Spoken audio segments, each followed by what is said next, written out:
আমি অশান্তি চাই না, কিন্তু যে আপনাকে রোজ কামড়াচ্ছে আপনি তাকে কামড়াবেন না, কিন্তু ফস্ত করতে পারেন।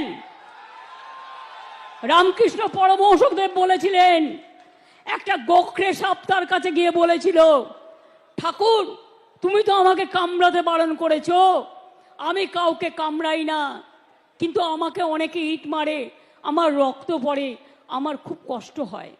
ঠাকুর বললেন, শোনো, তোমাকে আমি কামড়াতে বারণ করেছি, তোমাকে আমি ফোঁস করতে বারণ করিনি।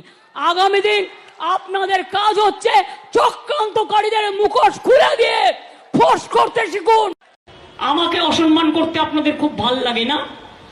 সারা জীবন ভেবেছেন ও তো নরম, ও তো মানবিক, ও তো সবার আগে কাজ করে, সারাক্ষণে সব নিয়ে পড়ে থাকে।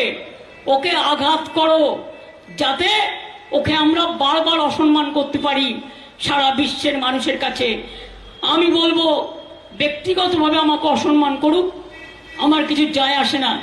আমি বিজেপির কাছে রাজনৈতিক সৌজন্য আশা করি না, আমি সিপিএম পার্টির কাছে রাজনৈতিক সৌজন্য আশা করি না, আমি আল্ট্রা লেফটের কাছেও আশা করি না, আমি কংগ্রেসের নেতৃবৃন্দের কাছেও আশা করি না, কিন্তু আমি আশা করি বাংলা মাকে আপনারা অসম্মান করবেন না, বাংলার বদনাম করবেন না।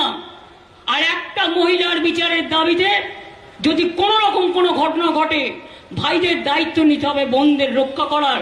যারা যে প্রান্তে কাজ করেন তাদের কি একটা দায়িত্ব থাকবে না যে আমাদের বোনদের দায়িত্ব আমাদের ভাইরা নেবে? ভাই বোনের কখনো আলাদা হতে পারে না, ভাই বোন কিন্তু একসাথে চলে। ভাই না থাকলে বোন রাখি বন্ধন করবে কাকে? ভাই না থাকলে কপালে তিলক পরিয়ে ভাই ফুটে দেবে কাকে? আমি জানি সিপিএম আর বিজেপি ভাঙচুরটা করেছে আরজি করে গিয়ে। আমি সাধারণ মানুষের প্রতিবাদকে স্যালুট জানাই, সাধারণ মা বোনদের, সেখানে আমার কিছু বলার নেই, নিশ্চয়ই তারা তাদের ঠিক কাজ করেছেন বলে আমার মনে হয়।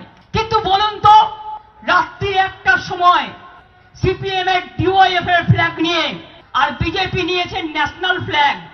ন্যাশনাল ফ্ল্যাগ সব জায়গায় পলিটিক্যাল কাজে ব্যবহার করা যায় না। ন্যাশনাল ফ্ল্যাগের